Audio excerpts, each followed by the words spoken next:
Peer Connection, How to Network Professionally and Collaborate with Peers. Thank you for coming to the Peer Workforce Conference and this presentation. I personally want to thank all of you for the work and experience that you share with others based on your lived experience as a peer. Tell you a little bit about my story. As I said, my name is Natalie Conrad, and the little initials there after my name, ITE, stands for I am the evidence. So I'm a program manager for CAMHPRO with a program called Building Peer Leadership, also the founder of a project called Erase the Stigma Now.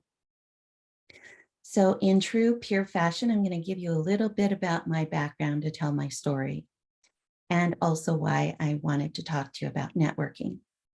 I am a teenage suicide survivor whose family never acknowledged the existence of mental health or mental illness for that matter. I'm of mixed race and grew up with the challenges of what I call dual racism, while not light enough nor Black enough. I dealt with this and other childhood traumas by wearing a mask. The mask of intelligence, the mask of perfection, all hiding the dark secrets from seeping out of my soul. After having my own children, I finally received a mental health diagnosis of depression and later generalized anxiety. I've been on medication now for 3 decades in order to survive. In 2016, I was encouraged by Project Semicolon to write my story. Since then, as a result of writing my story, I started telling my story. And so since then, I've been able to take off my mask and speak to audiences about mental illness. I've even co-authored a book called Faces of Mental Illness. I left my self-employment career of 14 years, and in 2018 officially became a mental health advocate, working to erase the stigma that put me behind the mask in the first place. So today, there are some objectives here for the presentation: to learn about opportunities to network, to craft your personal introduction for networking, and to talk about why follow-up is essential to networking. Note that in the top left-hand corner of my screen here, in cursive, you'll see something there. That's a well-known phrase in the peer movement: nothing about us without us. Today, I'm speaking on peer connection, how to network and collaborate, because frankly, without that, there is no us. So I appreciate you being here, and we'll move on to these objectives. So, networking. What is networking? If you could maybe put in the chat what networking means to you. What do you think networking is?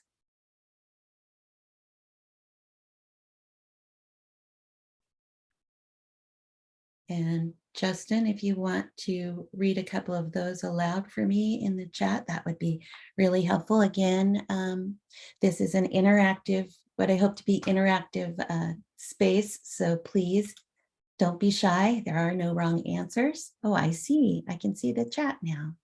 Thanks for putting things in there.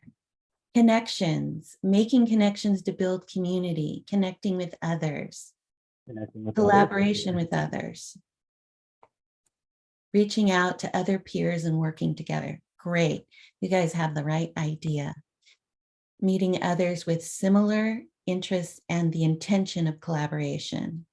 Collaboration and putting together efforts towards the same goal. Connection, walking along with them, connecting with others with similar interests for the purpose of establishing collaboration. You guys are right on the money.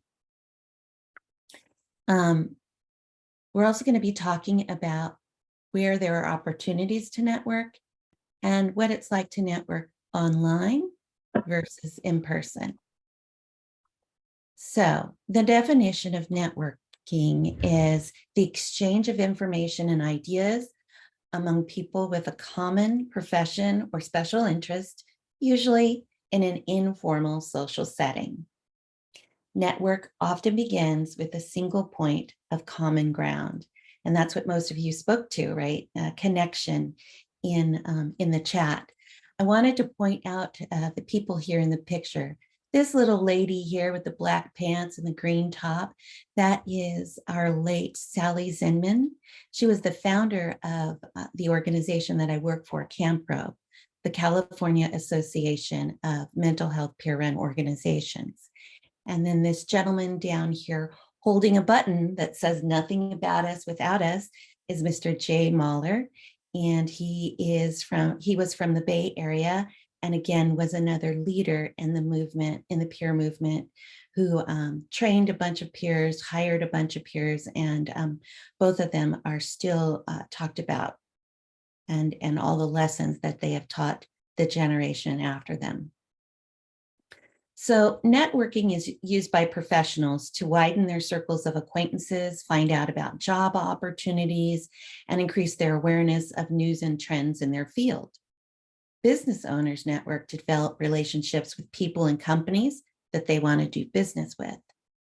Professional networking platforms provide an online occasion for people to engage with other professionals, join groups, post blogs, and share information. The coronavirus pandemic drove many people to network solely online rather than in person. So as peers, we are resilient and we learn to pivot. And so we've begun to do that too. Networking is necessary for peers if we truly believe in nothing about us without us. Networking enables our peer movement to grow, makes us a cohesive group, and can strengthen our unified voices. So I'm going to check the chat here for other messages. 1 second. All right. Francis says, expanding our workforce. That's a good use of networking. Respecting them first. Yes. Developing relationships to get resources for the peers I serve. Right. Right. So we're talking today about networking with peers, but Kate, you're right. Developing relationships outside of our peers can help bring resources to our community, can help advocate for our community. And so we're going to be talking about more of that. Okay, where are there opportunities to network? That question is already in the chat for you. Where have you networked in the past? And or where can you imagine there'd be a good place to go and network? Let's put those in the chat. I'm going to give you a little hint. You can network online or you can network in person, but be specific about where online or where in person. Blue's already said in conferences. Yes, both in person and virtual. Social media, most definitely. Support groups, good. Company gatherings, work, school, church, grocery store, online, Facebook, support groups, Chamber of Commerce. You guys know how to do this. I don't even know why you're here. You already know where to network. This is great. Everywhere we go daily basically could be a place for us to network. So let's just see here. Online, well, we're kind of doing it right now, aren't we? We're networking through the chat. I know many of our meetings these days are on chat, and so, or on Zoom, sorry. So the chat is a great opportunity to collect a person's name and email address. Also, as someone mentioned, conferences, many conferences are virtual, like this one, or a hybrid of virtual and in person. In breakout groups, have you ever been on a Zoom meeting, maybe in a training, and they've taken you into breakout groups to do an assignment? I won't have you do that by today, by the way. But those are also unique opportunities to network because you're in small groups. And then In person, again, we talked about conferences, at trainings, classes, workshops, group meetings, support meetings, as someone said, events in our community, health fairs, for example, resource fairs. You go to an event and there's vendors at the back of the room. You can network at the back of the room. I want to tell you a story about networking at the back of the room. As I said, am the founder of a project called Erase the Stigma Now. And so I put together a bunch of panelists to speak in my local community, and we had a resource fair in the back. And one of my panelists, before the event started, was talking to people in the resource fair at the back of the table. And lo and behold, became an ambassador for Cal Voices because of that networking opportunity, which then led her to become more of an activist in the peer movement, which then led her to take more trainings and workshops, which then led her to meet Sally Zenman at CAMHPRO, and then which then led her to be executive director of CAMHPRO. So congratulations to Andrea Wagner. You are the perfect example of what it takes to network and how far it can take you. All right. So we've talked about what networking is and where you can go to network. So once you have all of that information, what are you going to say? How is this going to look? So you'll need to introduce yourself, of course. And when asked to introduce yourself, did you know that 7 seconds is all you've got?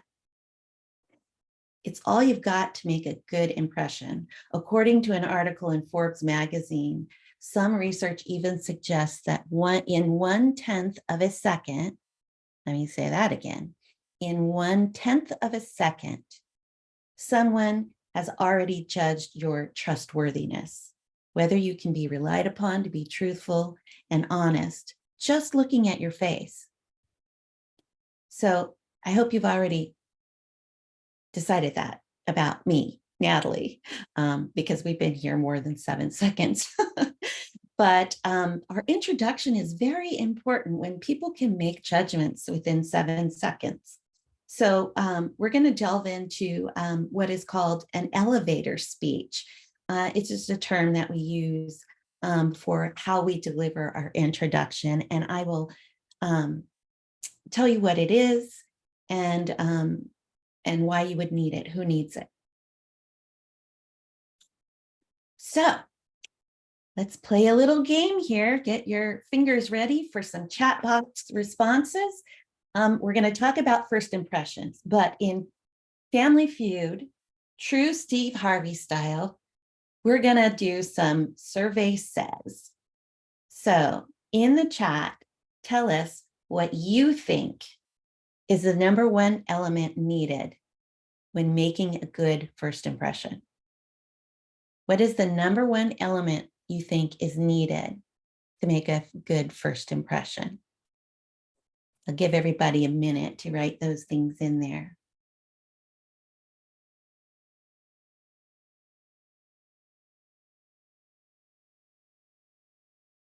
I see some similar responses coming along. Good, good. All right. What is the number one element for making a good impression? Laura, I love your comment and don't be sorry. So the number one element for making a good impression, survey says, a lot of you got it right, a smile. Second runner-up to the number one element in making a good impression, survey says, eye contact. I know sometimes that may be a little bit of a challenge for some of us, but we can practice that. We can practice that. Number one element for making a good impression, survey says personal presentation. See, Laura, you were right. Personal presentation. That also covers things like body language. And someone else said something up here. Let me see if I can get it. What did they say? It reminded me of it. Confidence. That's part of your personal presentation. So you guys are right on the money. And so the fourth runner-up to the number one element to making a good impression, survey says, be authentic. Be authentic. And I think in our group, in our peer community, that's one thing we're really good at. Once we realize that we're in a safe place, we tend to be, well, I'll speak for myself. Most of my friends of all of my friends, the most authentic of my friends are those in the peer community. So first impressions do make a difference. Smile, use eye contact, have good personal presentation, and be authentic. So now let's talk about the elevator speech. An elevator speech is a brief, think 30 seconds, a brief way of introducing yourself, getting across a key point or two, and connecting with someone. It's called an elevator speech because somebody decided that your introduction needed to be quick and concise, and it should basically take no more time than it would to ride an elevator with a stranger for you to explain who you are and what you're about. So in addition to smiling, having eye contact, and being presentable and authentic, there are some components you need to know about for an elevator speech. And the first one is introduction. Of course, what's your name? Who or what do you represent? Are you representing your company at this networking event? Are you representing the peer movement or some project you're passionate about? The next component is experience. In our case, in the peer community, lived experience, maybe, or a problem that you hope to solve, or a common shared experience. Those are all kinds of things that you could talk about in the experience category. You don't have to talk about all of them. I'm just giving you ideas of what experience means here. Your goals and solutions. What do you see as a solution? You're out networking because you have an idea, or you have a passion for a project, or you're seeking help for something. So what are you about? What are you doing? What's the ideal outcome from your perspective? And last but not least, the ask. Okay, and this is the collaboration piece. It's like you've introduced yourself, you've said what you're about, and the ask is basically an ask for collaboration. Maybe it's like, can I get your contact information so I can learn more about your product? Hey, I'd like to hear more about what you do. Do you want to meet for coffee next week? Maybe depending on the conversation, it may be that you want to get their card and have them speak at your next support group meeting. Who knows? So an ask can look all kinds of ways and can be all kind of different. I'm going to show you a couple of examples of elevator speeches, but first we talked about everything we need, and now I'm going to talk about the things to leave behind. One of them is don't speak too fast. I almost invited my sister to the presentation, but she's the one person in the world that I know speaks really, really fast. And it's just how she does. Sometimes I wish I could take her dial and turn it back a notch, because she's already 3 sentences ahead of what I'm processing that she said back, 2 sentences ago. So, and also sometimes if you're new to networking or introducing yourself, you may be nervous. And being nervous sometimes makes us speak a little bit more fast. So just be aware of that. Again, practice is what will help with that. Also, it's an elevator speech. It's not a presentation like this one today. So avoid rambling. You want to not just introduce yourself to the person, you want to have time to get to know them. And so avoid rambling and going on into a long story. Sometimes when we talk too much, we lose the other person's attention. And then also, don't frown. You can't smile. I mean, you can't frown if you're smiling, right? Because remember, that was the number one element for a good first impression. So don't frown and do not speak in a monotone way. I'm more soft spoken, and sometimes I can get into a zone where I'm very monotone and my voice never changes. And you just hear me rambling on and on in this voice of no modulation. You can't tell if I'm excited or if I'm happy or if I'm mad. So modulate your voice. It keeps people interested in what you have to say.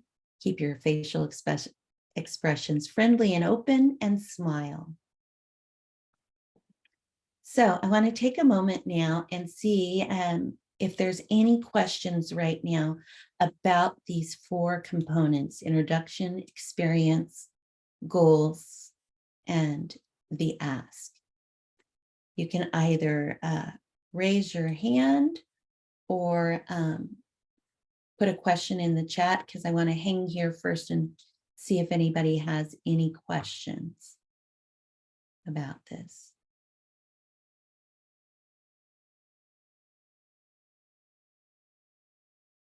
Okay, I don't see any hands. Okay, Shirley, thank you. Sometimes we only have 60 seconds. How many of these steps can we really do? Great question, Shirley. You can do all of these, even in less than 60 seconds.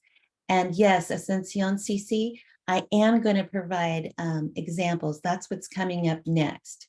But sometimes we think, can we really do this in such a short time? Yes, you can. Many have done it before you. All right, I'm not seeing any hands raised, so bring it to my attention if I'm missing someone. Okay. So now I'm going to share with you my oh, Laura, good question. Are these universal guidelines, for example, not culture specific? These are generalized guidelines. However, I do think culture comes into it. And I know some of the Eastern cultures have a certain way that you have to greet a person when approaching them. And so these would have to be in addition to what your culture norm is. So for example, when I was in Japan, everybody kind of did a slight bow when they first met you. So maybe I would do the slight bow and begin. So great question, Laura. So let's have an example. Let's say that I'm at a networking event and I'm representing my work, my peer work. So, hello, I'm Natalie Conrad. I'm a program manager for a statewide agency that supports peer-run agencies called CAMHPRO. I've been wondering why there aren't more peers in leadership in the mental health field and county behavioral health systems. Now that we finally have peer certification, I envision more management and supervisory roles for our peers within agencies. My program is aimed at building peer leaders, and I'd love to invite you to our next peer leadership event. Do you have a card or an email address? So that was under 60 seconds. Let me ask you a couple of questions. Probably the easiest one is, what was my ask? What did I ask for?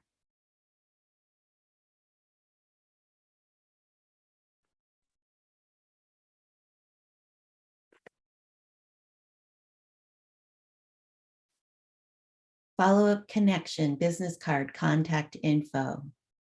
To join you at peer conference, okay? Yeah. Business card, yep. All of those are correct. I did want to invite them to the next peer leadership event, so conference was correct as well. What did you feel like were my goals and solutions?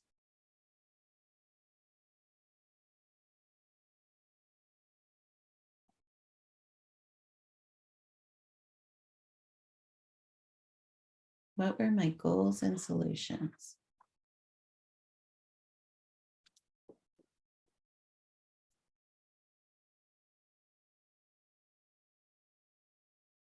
Okay, Sharon says getting the contact information with a specific invitation. I think that was part of my ask. Blue, you've got it. Get more peers into leadership. That is my goal. Increase the peer support workforce. Yes, that was my goal. So I was able to get all of that across in 60 seconds. And as I was preparing this for this presentation, I was going to give you my elevator speech, which I did. But I came across someone else's elevator speech that I want to share with you that I thought was really good. Now, this person does say a lot of ums.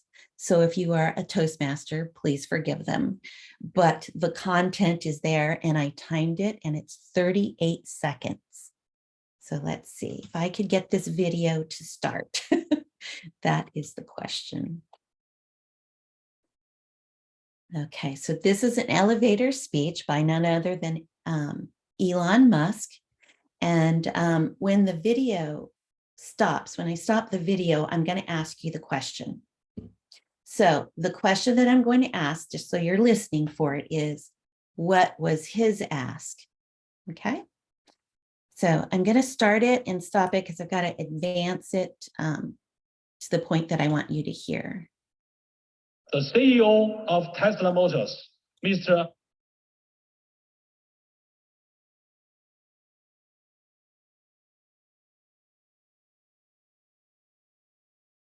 Okay, here we go.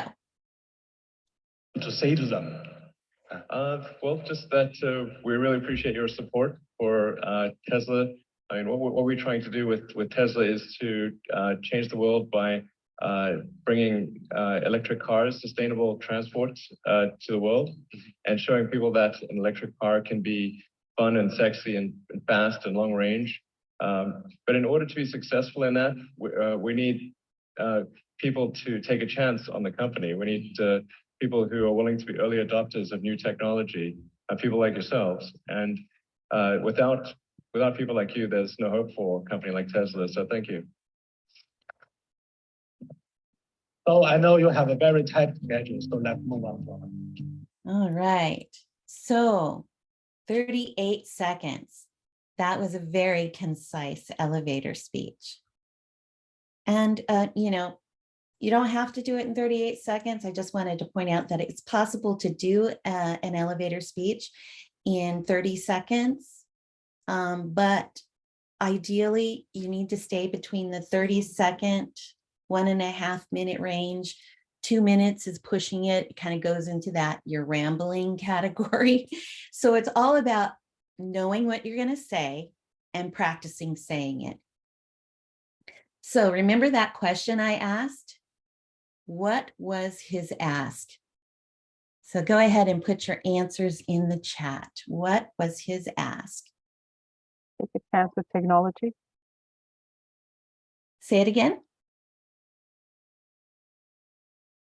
To take a chance with technology, with new technology. To take a chance with new technology. That's right. Take a chance, support Tesla, early adopters of technology. Take a chance on technology. Find early adopters that will utilize new tech to change the world through sustainability, electric cars. So yes, his ask was to take a chance and be an early adopter. So I mean, that was it. It wasn't like he was asking them to pre-order the new model that was coming out. He just said, take a chance. So it puts people in the space of, I hadn't considered that.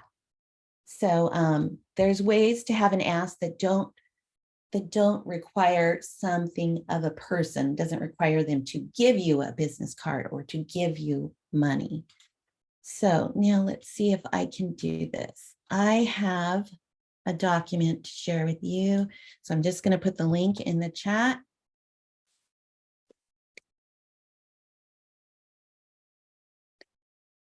That is a link to a handout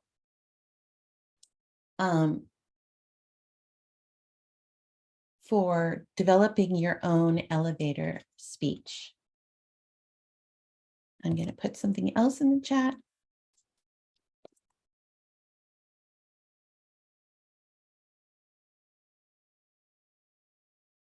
That is a clip if you want to watch that again or share it with somebody for an example of an elevator speech.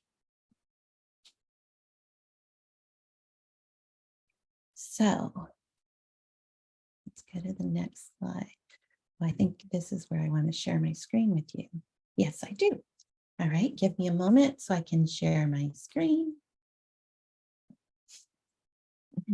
Okay. Does everyone see a document now instead of my PowerPoint? Somebody could tell me audibly. Yes, Okay. there's a document up.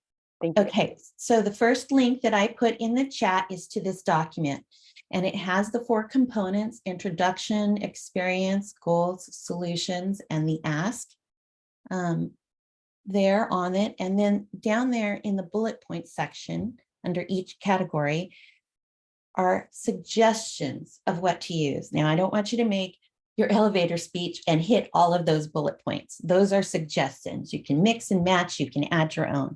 It's just information to get your thoughts going. Let's see here.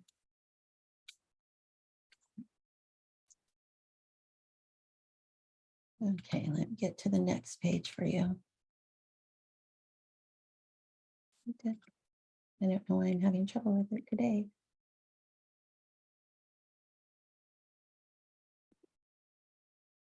There it goes. Almost got it. Sorry.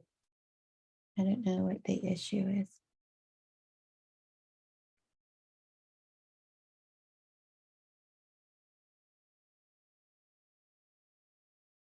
There we go.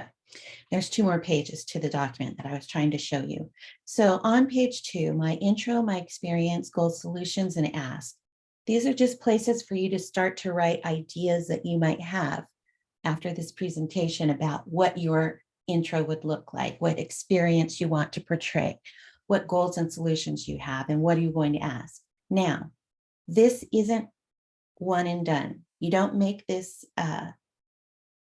networking elevator speech and use it for everything. Your elevator speech has to match the environment that you're in. So for example, if you're working in a chat box, you might want a really condensed elevator speech. If you are networking out in public at a community fair, you might have different things to say about your experience and goals that match the audience that you're going to be talking with. So make sure that, you know, when you're writing this, you're writing it for the audience that you're going to be with. So page 2, just jotting notes, getting things out of your head onto paper, doing a brain dump of things you would say. And then page 3 is writing it all out. And I would suggest, yes, writing it all out longhand and then practicing it in front of a mirror, smiling, good presentation, eye contact with yourself in the mirror until you've got this. And so you are just saying who you are. And this elevator speech is just as natural as knowing your name. So that is what that link is to on your screen. Now let's go back to the presentation.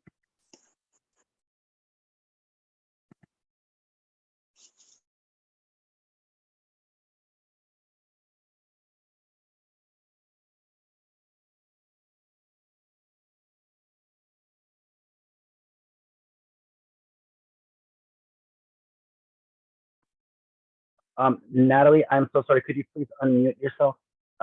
We had an issue with somebody not muted. So I muted everybody. So could you please unmute yourself, Natalie? Oh, Natalie, sorry, you are muted.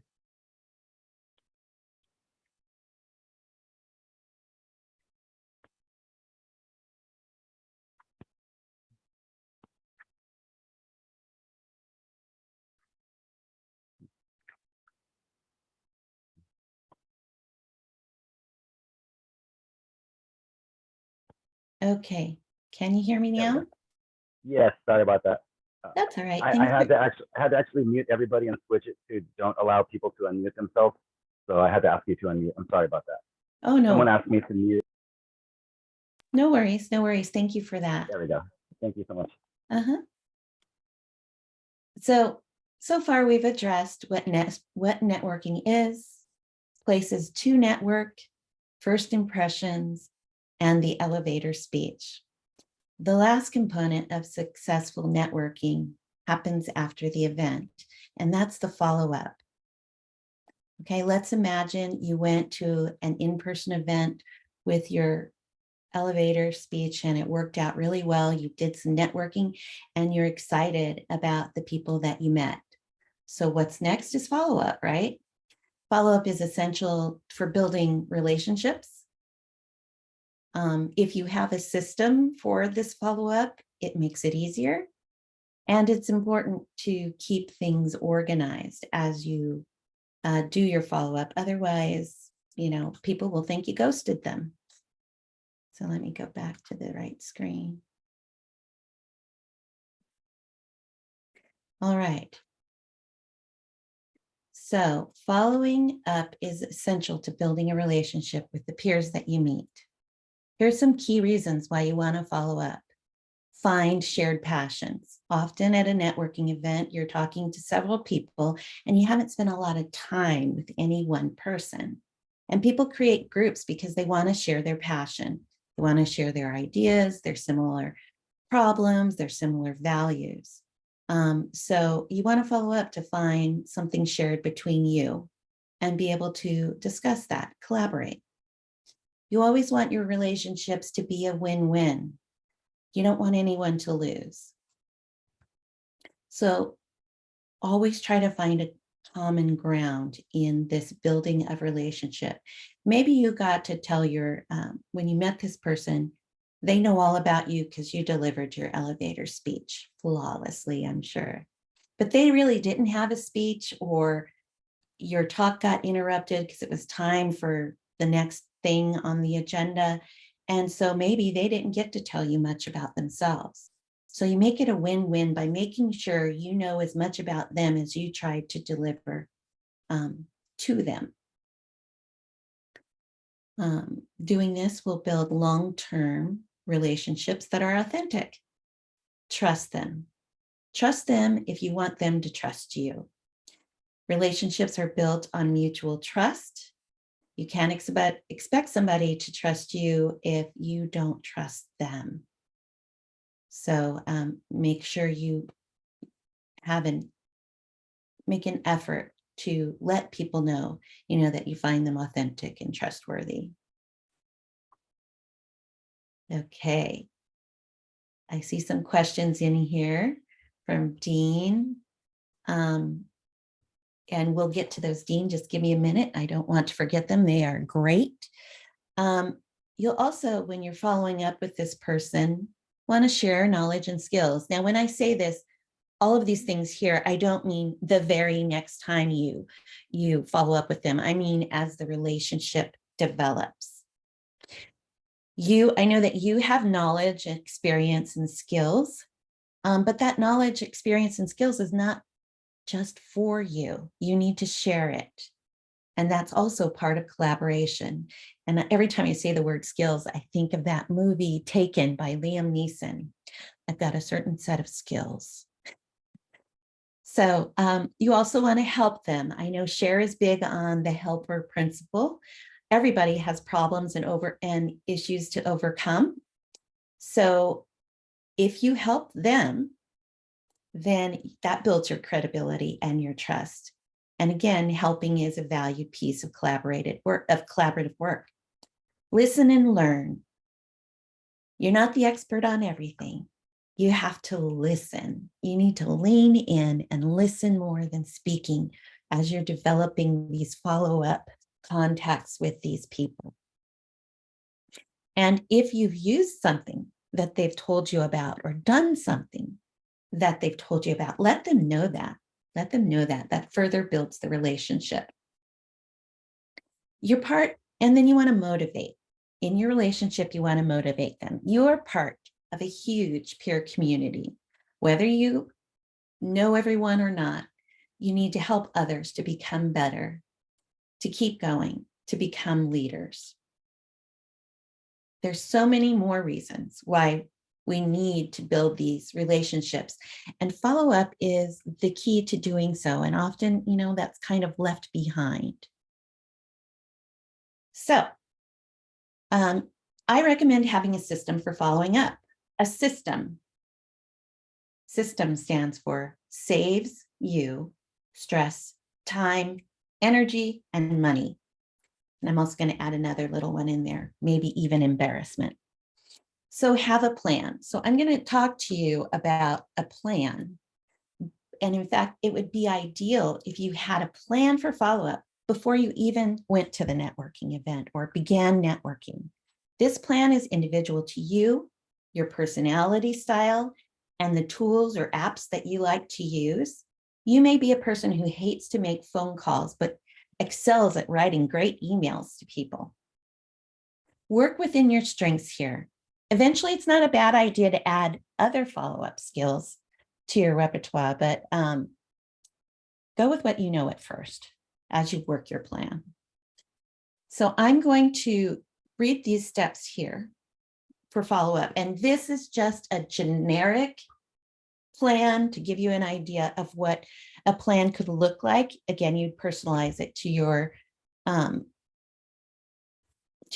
preferences. So number one, send an email to the person you spoke with within 36 hours. For myself, I always sent an email the next morning. Usually in the past, before pandemic, I would network in the evening. So one of the first things I did in the morning before I got into my emails and all the work stuff, I would send an email to that person. It needs to be a short, sweet, and focused email. It shouldn't be a canned email in some respect. I mean, I had an email template for follow-up, but it left lots of room. So the template said, thank you thank you for meeting me yesterday, or, it was good to see you last night. I'm really interested in what you're working on. And then I would put in something about what we talked about in the email and, offer to connect with them via phone or email, or offer resources, connect with them on social media. If you connect with them on social media, don't just lurk and stalk. Add value. So like the things that they say, put a heart by them, and comment on things that they say.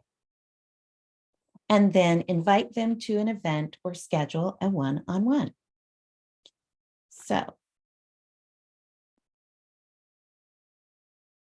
I'm going to ask folks to put in the chat what you've done in the past for follow-up that has worked nicely when you were following up with someone. And I want to come back to Dean's question here. How often should you follow up without looking like a stalker? Great question. It's kind of like, when you apply for a job, how often do you call them to see if they've made the decision yet, without looking like a stalker or a pest? So I would say, email them immediately, within those 36 hours, and then maybe email them or reach out to them on social media, maybe 7 to 10 days from the email, and just kind of, keep checking their social media or their website, see what they're doing. When you find something interesting, you could send them a kudo email like, hey, that was a great blog post you wrote on pure respites. So there isn't for any one person an ideal number of times to follow up. It depends on the person. So if I sent somebody an email, maybe in 7 to 10 days, I'd send them another one and I'd ask, hey, we're putting together this panel. Since we met the other week at such and such, I'm wondering if you'd like to be a presenter on that panel, or if you'd be interested to coming and hearing the panel. Or I'm wondering if you would be interested in, since we have similar interests and our companies, do the same thing, would you be interested in getting our newsletter? Other people may, after that first email to you, may reply enthusiastically and like want to set up a meeting for the next week. So you just kind of go with the flow. Further out from that networking event, the less and less you contact them, but you should still contact them, come back around and just send a random email, in 3 months. If it's somebody that you really feel like you want to collaborate and who has resources that you would like, or that resources that you have that you think they would like. That's a great point here. Dean also says, when I ask for a connection on LinkedIn, I craft a personal note. That is fantastic, Dean, because I'm always getting requests for connection, and it's like, I don't know you, and I have enough friends already. So yeah, the personal note would definitely get my attention. And Dean's also sharing that when he crafts a personal note rather than no note, when he wants to have a connection on LinkedIn, he gets a 90% connection rate. So, that's huge. That is huge. When I was in the business of selling, they used to say it takes hearing from you 7 times before the buyer decides to buy. And so it's similar with networking. You need to follow up with them and let them hear from you, because you want to build a relationship. Have you ever in your life went somewhere, met a person that you really, really liked, not like loved, but really liked and knew would be one of those friends for life, and before, met them, really enjoyed them, and the next day proclaimed in an email, I think we'll be best friends for life? No. It kind of comes gradually. You connect again, then you connect a little more, and you connect a little more. And so that is why this follow-up system is so, so important, because I have been to networking events and people have gotten my card or wanted to connect with me, and I never heard from them again after that night. To me, that's not being authentic. That's not being trustworthy. So though you don't have to follow up with everybody that's been in the room, but I'm saying follow up with those people that you gave the ask to, because you did ask them a question. So that in and of itself requires a follow-up.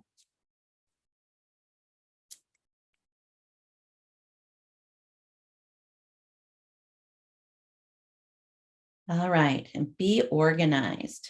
That's the other step. Remember in my introduction when I said that I left self-employment to become a mental health advocate?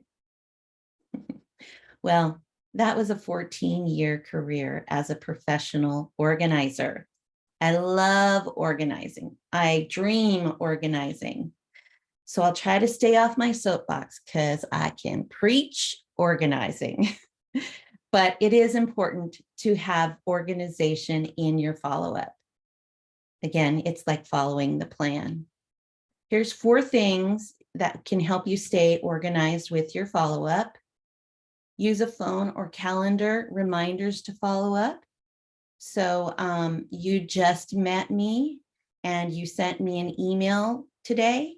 When's the next time you want to send me an email, or when's the next time you think you want to call me? Put that as a reminder in your phone or on a calendar. And when you get to that day, do it. Okay, do it.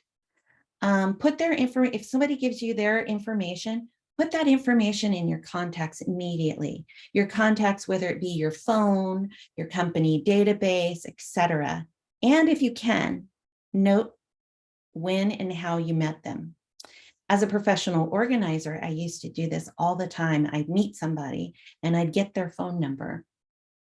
And in the notes section of my contact area, I would say, did organizational assessment on this date. Has one child difficulty with maneuvering stairs, needs things at hand.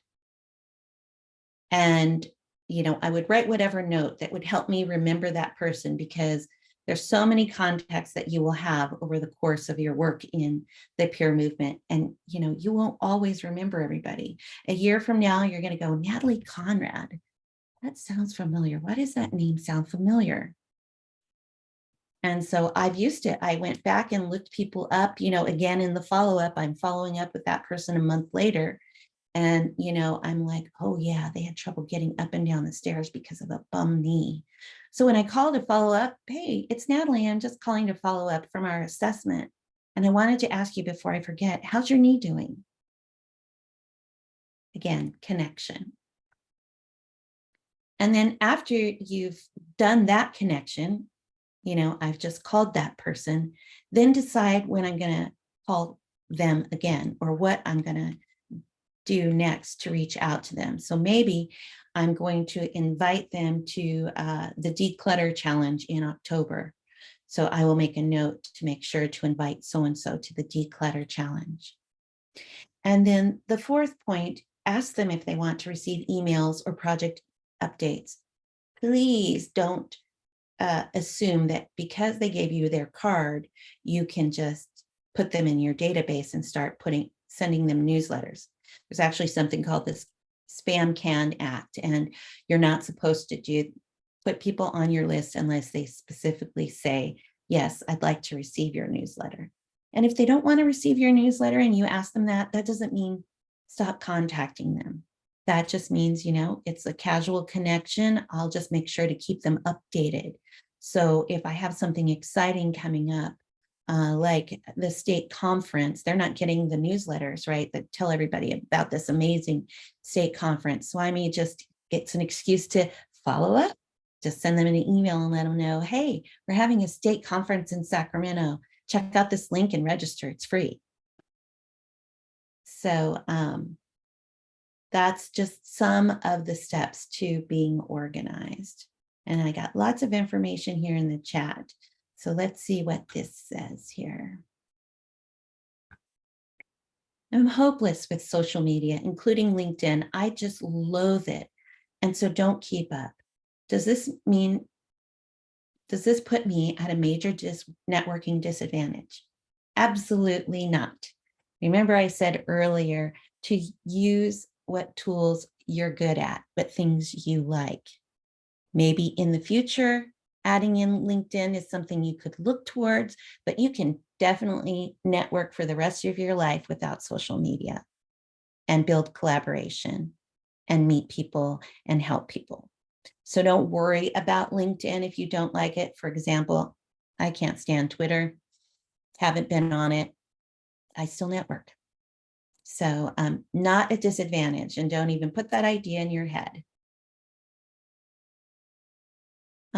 Dean says, I found LinkedIn to be more professional and more of a privacy feature you can control. Christina liked the idea of making a note with the contacts so that it's easier to remember how you know them. So let's see here. So this presentation has given you tools to craft your introduction as an elevator speech.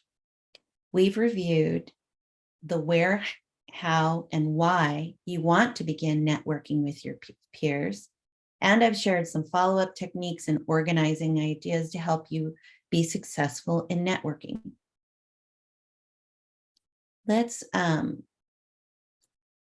do some live Q&A or take more questions from the chat now that you've heard about networking and how it helps in collaboration, how it unifies the peer movement. So I'll take some time for question and answer right now. But before I do that, I want to share another screen with you. Are you ready to network? CAMHPRO is pleased to announce the development and implementation of Building Peer Leadership Program. It's a multifaceted program which includes training peer experts on topics to expand capacity, to help create new peer agencies, and to empower people of color and untapped groups to increase their likelihood of achieving positions in peer leadership. We're currently forming regional networking groups, and if you feel you are an underrepresented peer, then we'd like you to join us. These groups will start in late May. So let us know if you're interested. Just use the link that you see on the screen and just tell us that you're interested in getting more information. It doesn't lock you into any commitment yet. It just is for more information. And I'll also put that in the chat here. Let's see, actually, if you could, Justin, put that URL in the chat for everybody to make it easier, that would be great. So we're building networking events for you so that you can collaborate and continue building our wonderful peer movement. And again, you can let us know your interest in networking by using the URL that Justin's putting in to the chat. All right, and I just want to end here with a couple of things. We are having a peer statewide conference on July 12th and 13th in Sacramento.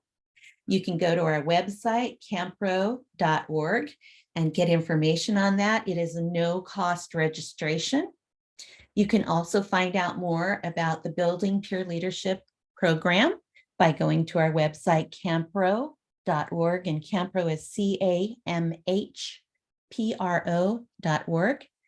And I'd love to stay connected with you. I'd love to network with you. So my address is here in the blue box, Natalie@CAMHPRO.org. Reach out. Let's get together. Let's network. Let's collaborate. All right, so I'm gonna just go here and stop sharing my screen so we can all be together again.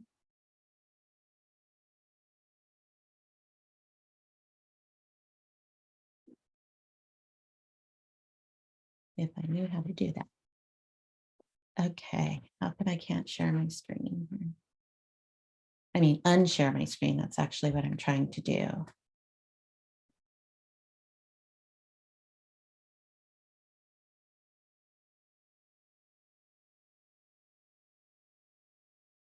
I don't know where my controls are now that I've done all of this. Oh, here it is. I'm sorry, having to use a dual screen today has really thrown me off with the Zoom logistics. So, questions? Anyone have questions or want to delve more into an aspect of that presentation with networking? I'm sure everybody has different levels of experience with networking. So, you know, if someone asks a question and you've got that experience and want to chime in for that, you know, that's great. I don't want to keep talking at you. I want to hear from my peers.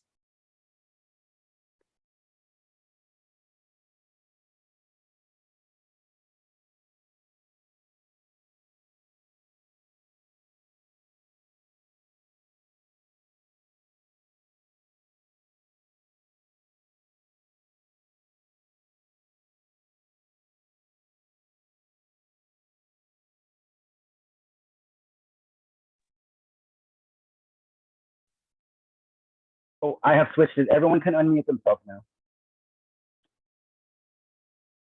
Okay. How do we, oh, Natalie, how do we keep up? What if we have seen someone for 6 months or longer? How do we follow up with them? Or we connect? I guess that's my question. Reconnect. So it depends on how you met them and how you have been following up. So if you've mostly been following up with email and then 6 months from now, and it's 6 months later and you haven't heard from them, then I would just follow up with an email again. Normally, if that happens, I might remind them again how I met them.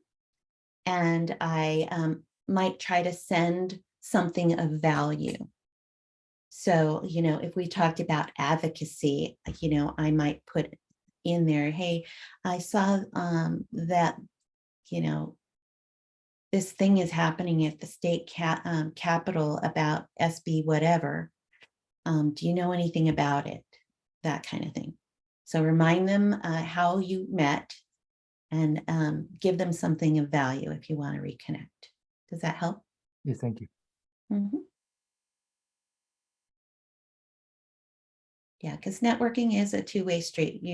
You want to let people know who you are and what you need, but you also have to reciprocate. So it's always better to be the first to give, right?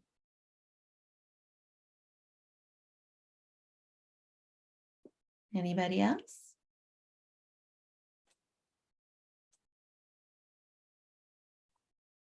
I see people. Don't forget to put your email, your name and email in the chat if you want a certificate. Justin, I hope you'll automatically do that for me. I don't know. No, I probably can't get a certificate. Again, Yes, I'm all of the chat and the names of people who would like them. May I please remind you to anybody who wants a certificate, we need your name, your email, and your phone number. I think I neglected to mention the phone number part. So if you'd like to put that in there, all the chats are saved. The certificates will be available later on. Also, everything recorded will be available on YouTube at a later date. It's just going to be edited through time. Okay, great. And we do have a question in the chat. And I hope I say your name wrong. Forgive me, Jalea. What to do when networking has gone bad? I guess I would want to know, like, how bad? What do you mean by bad? Could you give us like a scenario? I know your mic's not working, so I'll keep watching the chat. But bad. I'm trying to think of a networking experience. I would say my bad networking experiences were mainly bad because my heart wasn't in it. I was having an off day. I really didn't, use my elevator speech. I wasn't focused. I would say that would be a bad networking day for me. Sometimes I'm disappointed. I hope that I have time. I'm going to this event, this conference, or this workshop, and I'm hoping to have time to network with my peers. And sometimes there isn't space allowed for that, and people are like out the door as soon as it's ended. So it was great that I was at the workshop, but missed opportunity for networking. So can anyone think of an example of when networking has gone bad? Francis, did you have your hand raised? Right. Yeah, I kind of was criticizing myself when I'm networking, and then I was like, wait, maybe that's not the question. But for me, and this might not answer your question, but for me, when I go to conferences, I do really well in person, connecting with them and, building that relationship. And even to the point where I take a picture with people.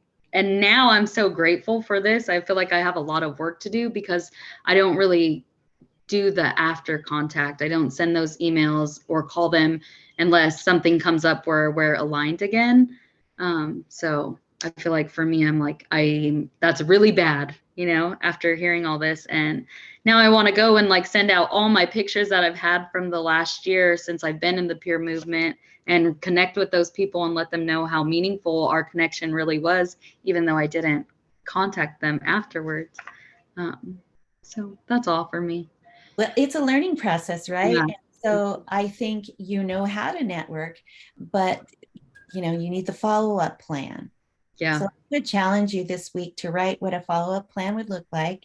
And I wouldn't go back in your phone to over a year's worth of people, but maybe the last event you were at.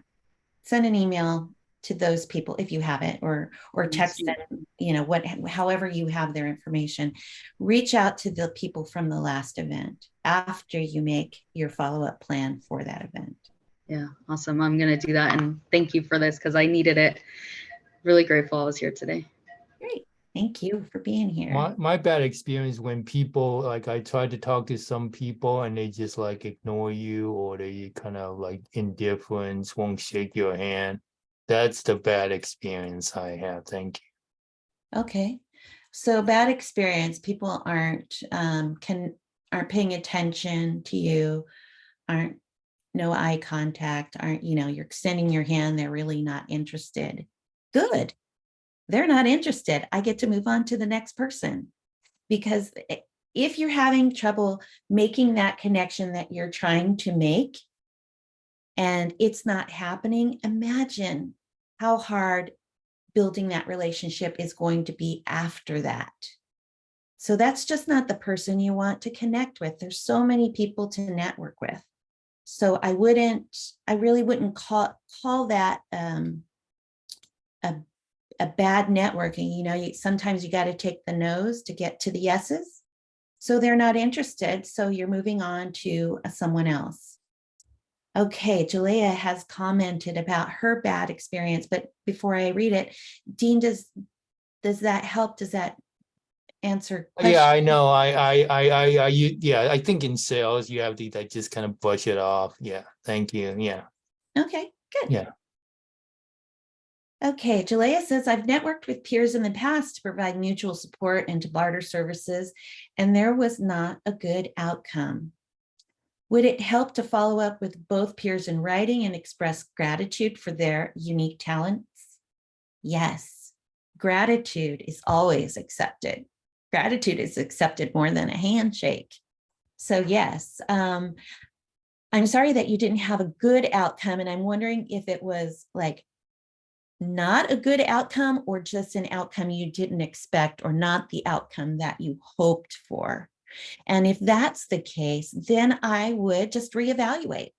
What's your follow-up plan been like with this person? Did you really wait too long? Did you offer them something of value and it wasn't well received? So I would just evaluate. I would evaluate that. All right, I got time for about one more question. If anybody has any, or any ideas or something you want to share with the group. Anybody have their elevator speech they want to tell us?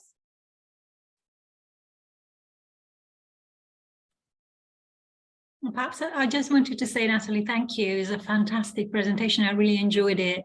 And I loved how practical and how really very, very useful it will be for me, because my elevator speeches are horrendous. One thing that I've been thinking is actually, because of the follow-up, because of the planning, there's a lot of time that is sort of networking involves. And at the moment within my working life, actually attending a conference is a bit of it's almost like a day off, it's almost like, yay, I get to do something fun. Mm-hmm. So with peer support being so sort of different, not just from nation to nation, but from state to state within, the US, I heard, for example, in the previous chat that I was in. What do you think strategically makes more sense? Is it to connect with the people that are around you to kind of shape the peer workforce within your local community? Or does it make more sense to branch out and kind of reach out to everywhere in the country or national or internationally and find out what's happening at the other end of the planet with peer support, for example? It depends on your goals and your what you find you need. If there's a big need in your peer community, then that's the network. You know, if there's a need that can be solved by more resources or things happening or changing or advocating, then I'd network the heck out of the community to get that going. Networking across the United States is great too. I'm speaking at the Florida Coalition of Peers on May 4th. And there's people from all over that come to those training meetings. So I network globally so that my mind is expanded more about the peer movement instead of just my little microcosm of my community. So my broad networking is more for me to stay in touch with the reality of the peer movement. But as far as my work that I do for the peer movement, I'm unique because I work for state agencies. So I'm looking at all of California and helping to develop peer leaders. Thanks a lot. All right. Well, that's all we have time for. Thank you all for attending, and I hope you enjoy the rest of the Peer Workforce Conference.